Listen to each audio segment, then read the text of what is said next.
Hi, guys. Welcome back. It's Chris. Thank you so much for your patience with us through this time.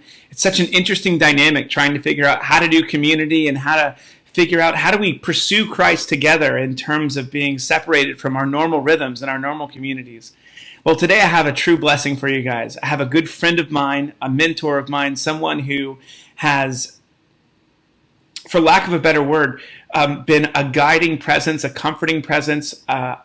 There's not enough good things that I could say about this particular person. His name is Matt Walton. He's with a church called the Passage Church that's in fabulous Wendell, North Carolina. They're a sending church for our church uptown, and he's been a prayer partner and an avid supporter of everything that we have done, both in terms of our uptown stuff, both in terms of our BCM stuff. I wouldn't be here with BCM without his advice and without his prayer. And I've asked Matt to come on and hang out with us today to talk about two issues that I feel like are related to one another. And those are the issues of isolation. How does isolation affect our rhythms? And how can we continue to pursue healthy rhythms in terms of pursuing Christ, pursuing people, finding our hope, identity, value, and worth in Him? How can we pursue healthy rhythms in the midst of isolation? But the other side of that is mission. And isolation tends to keep us from serving God's mission. It tends to keep us away from people, away from those people to whom God has called us. It takes us out of our normal circles of influence. And so Pastor Matt's going to come on. He's going to talk about how isolation and mission, they're connected, and how we can allow the gospel to saturate our hearts so much so that we can both pursue community and healthy rhythms in the middle of isolation and find unique ways to pursue people as we serve on mission.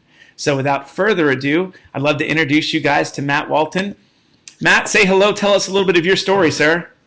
Sure. Hey, good to be with you guys today. So I am located in a place at a church called the Passage Church. We are about 10 or 15 miles east of Raleigh. And so our story is I moved to this area from Indiana and was serving as a children and youth pastor at a church in an area that was going to go from about 6,000 or 7,000 people to an area of pretty rapidly closer by projections, close to about 30,000 people. And so we started having a conversation of what would it look like for us to plant a church in this area, to start something new. And so after about a year of dialoguing with the church I was serving within, that church voted to send myself and 4 families out to plant what's now the Passage Church. And so we're here. We celebrate our 10-year anniversary about 6 months ago. We personally, my wife, his name's Jennifer, and I've got 2 boys, 11 and 8 years old. So they are getting it done at home today, knocking out the schoolwork and living the dream. And so we are just excited to be here. That's a little bit of our story and how we ended up where we are. It's a great story. And for those of you who don't know, I had a privilege of playing just a very teeny tiny part, being a part of what God's doing there in North Carolina. And so, Matt, thank you again for taking the time. So our first question today kind of concerns, I think, an issue that's on the forefront of everyone's mind. In Charleston, here where we are for the last week, and now for South Carolina as a whole, our state is on a complete and total lockdown. If you're not an emergency service, if you're not an emergency personnel, if your business or work is not listed as something being essential, you're confined to your home, except for trips maybe to the grocery store. And one of the things that I continue to hear from both students and people is that the isolation of just being separate from their normal rhythms and normal community is a really difficult thing. And so one of the questions I wanted to ask you, and one of the reasons why I wanted you to come and hang out with us today, was to kind of ask the question, how is isolation affecting you and your family? How is it affecting the people of the Passage Church? How is it affecting your community? And on the flip side of that, what are some ways that you've found that are healthy ways to help us deal with some of the isolation and then have healthy rhythms to pursue Christ well during this time? Okay, so how's it affecting? We'll start here, and a number of questions there. So if I don't get one, circle back, let me know. Hey, you completely omitted that. I didn't omit it on purpose. Just trying to get all the answers in here. Okay. So first question, how's it affecting us? It is affecting, let's start within our home. Okay. So my wife and I have been married for 15 years. This is a unique challenge for us. Okay. We are consistently trying to kind of feel like there's a internal, I don't know, use the word right here, pressure maybe, or tension in our home that otherwise hadn't existed in 15 years. And I think some of it is navigating this isolation. And so your marriage, so for me, as a guy who's married and college students, that may not be the case, but so let's take that where you are. So if you have moved from a dorm with all the freedoms of college life into a home situation, then back to a back home situation with the parameters of not just the parameters of that parents might bring into your life, but then also just being around them all the time. There is going to be a unique tension there, likely, that you haven't felt before. I don't know. That would be my guess. So you're navigating that. Well, just so you know, Matt, I think our students are totally feeling that, and I think in my own personal life and people in our church, I think we were talking about this yesterday. I feel like with Dorothy and I feel like my lack of healthy gospel pursuing rhythms, I feel like I take that out, my frustrations out on Dorothy or out on Tommy. And I feel like even our students, as I've heard from them, are feeling that lack of community, feeling the frustration of being at home, trying to figure out how to do school from home. And so I think you're right on with that. And continue. Go ahead, sir. Well, I think so that's like the first thing. So we're just acknowledging on both sides. So I want to acknowledge that and give grace to my boys. I want to give grace to my wife, because I'm asking for grace because I'm going to be what I found myself to be as a little bit more quick to respond, right? Like not as slow to speak, but quick to speak. Oftentimes, I haven't been quick to listen, been slow to listen, and so I want to give grace and be gracious, more gracious. And in those conversations, in those relationships, I think that's first one of the things that we're thinking about and talking about. Yeah. Well, tell us about like people in your church, and thank you so much for your honesty about that. I feel like that's one of the things that I was talking with a group of folks the other day, and there was this one particular person who's just like, "Nope, everything's great. There's no problems," and I'm like, I just don't think you're being honest here. Right. So I appreciate that. Tell us about maybe your church generally as you've counseled with folks, and maybe even more as you think about your community, and those kind of things. In relation to isolation? Yes. Okay. So our people in our church, I think for 2 weeks, it was kind of like the Sunday piece of it. Was nice. There was a novelty aspect to it, and so they got to stay at home, and they got to sit on their couch, and they got to worship, and they got to have all the things that were brought to them typically on a Sunday morning, right there to their home. And I think for maybe 2 weeks, that was kind of a neat thing for them. We don't typically do any type of videoing with our worship. You can catch a podcast later, but there's no video element to that, so it was something new. And so for our people, that was kind of a thing. You can see that kind of began to swing at about week 3. Really? Wow. The internal, like, one thing this has brought out, it made it clear to us, is that we were created for that community, the necessary piece of community that we were all longing for and created for. We're seeing that here. And I think so that became more evident. So we're trying to make phone calls. We divided our people into a certain number of lists. We're trading those lists around and checking in on people, talking to people. And kind of the refrain that you hear repeatedly as you talk to folks is, man, we can't wait to get back. We miss it. We miss it. We miss it.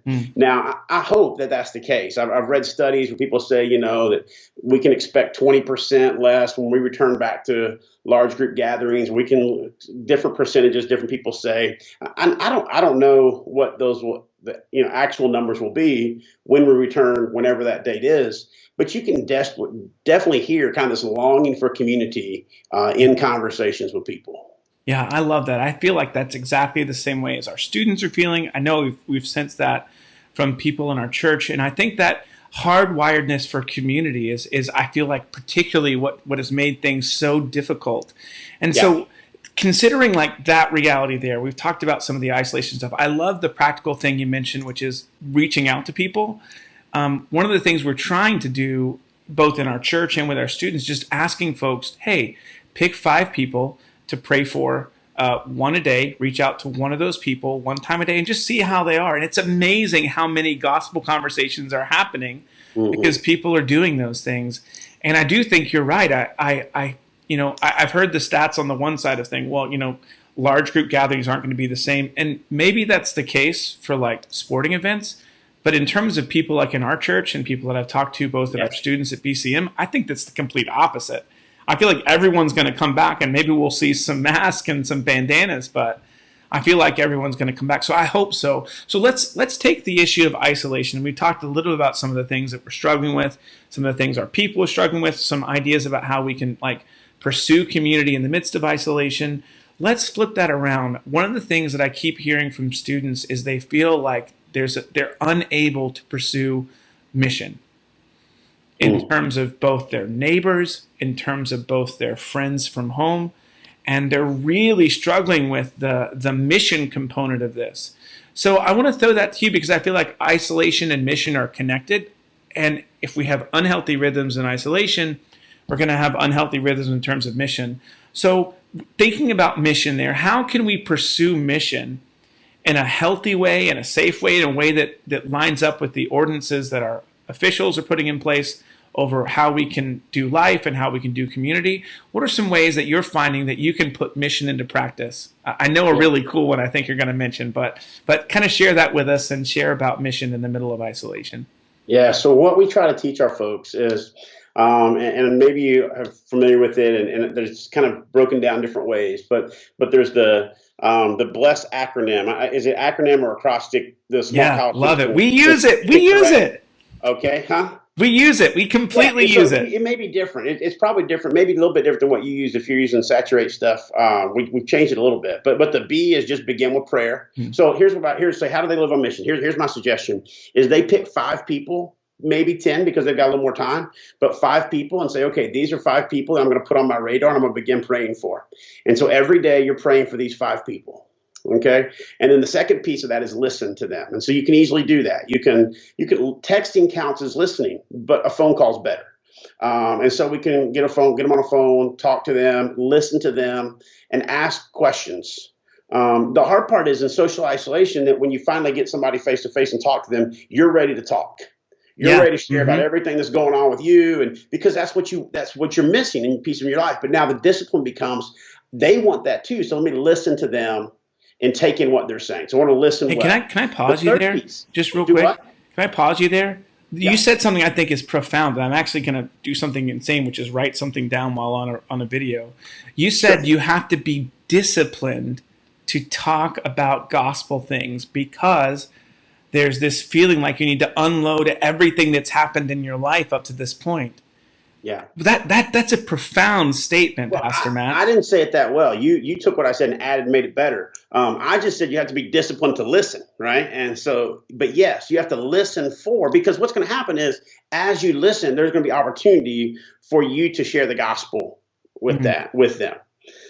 So you've got to listen. Like I can't tell you everything that's going on with me, even though I really want to just unload on you. Find other people for that. The people on your bless folks are people you're trying to intentionally engage with the gospel. Yeah. So we've got B, begin with prayer. L, listen. I think E is eat, right? You got it. Yeah. All right, go ahead, man. So that's tough, right? Yeah. That's tough to do. Google Hangouts eats. That's all you can do.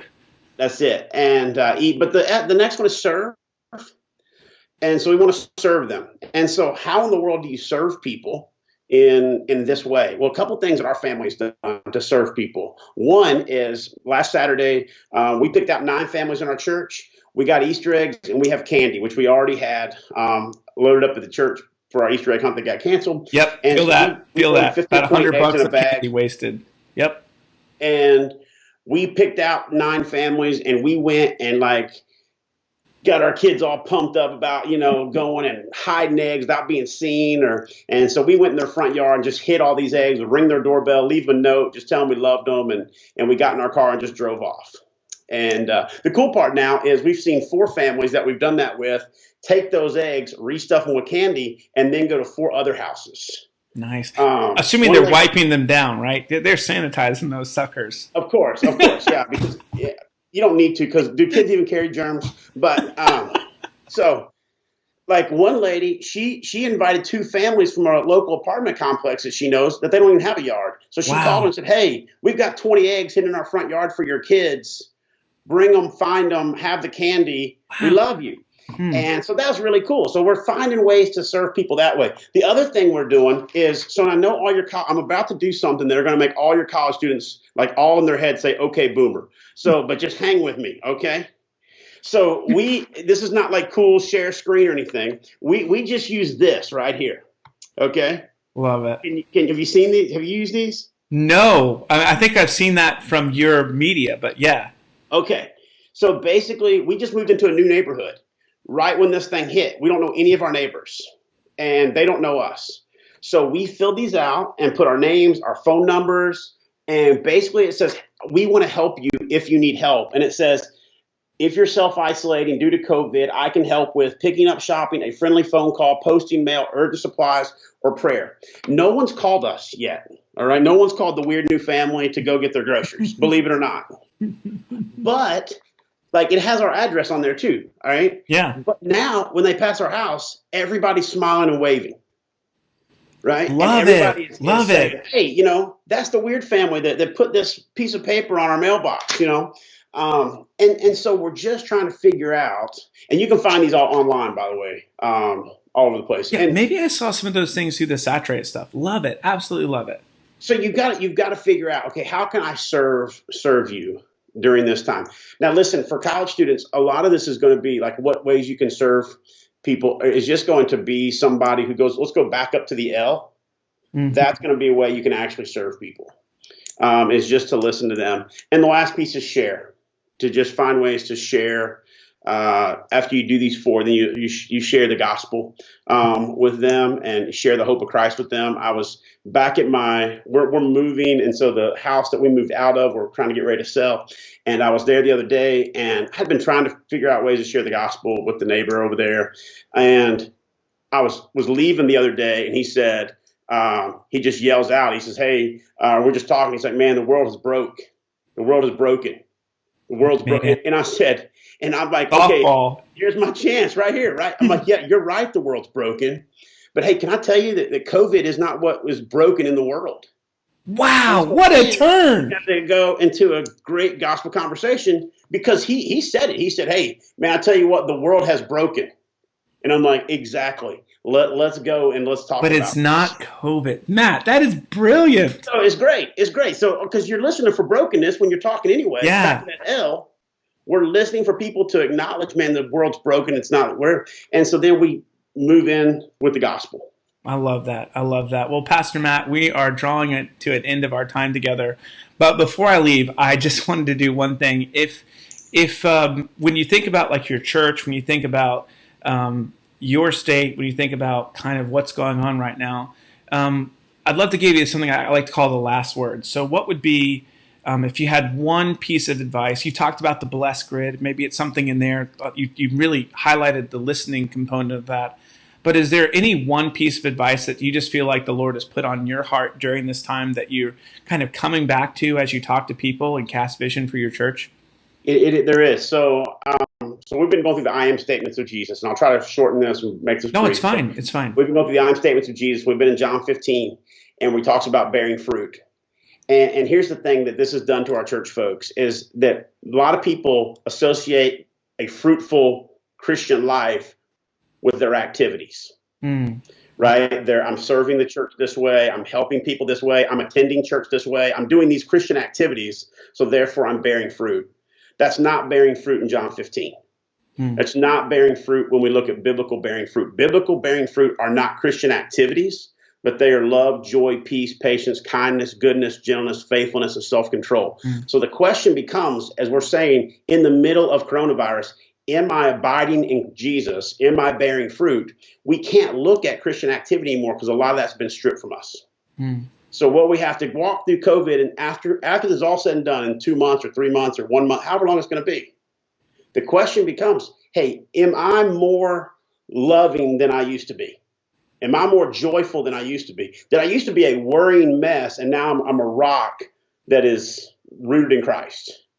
Did I used to be just a cynical critic, and now my life is marked with joy? Did I used to be harsh with my words and impatient, but now I'm marked with gentleness?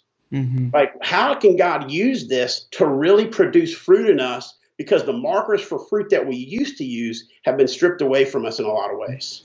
If I could just say on that, I think, honestly, maybe one of the reasons why the first 2 weeks of this were so hard for me is because I do think that I personally struggle with that. I personally struggle with actions and activities as a poor substitute for pursuing the Lord. Absolutely. And when all that was stripped away, it was really difficult. And I think you're hitting on a point, Pastor Matt, that I think has been maybe the most difficult part of all of this, which is COVID has really revealed what we've been pursuing. It's really revealed what we've been looking to give us joy and satisfaction. And with that stripped away, I feel like this is a great opportunity to kind of look at your own heart and do some soul examination and see maybe it's a pursuing God issue that you have. And man, that's when this is done, my prayer is that we are more faithful, not less, more joyful, not less, more kind, not less. And so, but these are the things. And when we read John 15, he says, hey, this is, I think, would be considered the pruning that we read about in John 15 too. Yeah. Love it. That COVID could be considered a part of the pruning. Well, Pastor Matt, I have to be honest. This has been a joy for me personally. Matt, you're like one of my heroes, and I love you, and I'm thankful. I mean, I have bad heroes, but still, I mean, no, you're kidding. No. But I feel like I've come away with a ton of practical things to apply to not only my own heart, but also BCM and also Uptown Church. But Matt, just thank you again. We're going to have you on in another one of these if we can find the time, because this was a massively amazing blessing. Hey, right? Time is something I have these days, so you let me know. I know. Matt, have a great day. Blessings to you, and we'll talk to you again soon, all right? All right, great. Thank you. See you, Pastor Matt. See ya.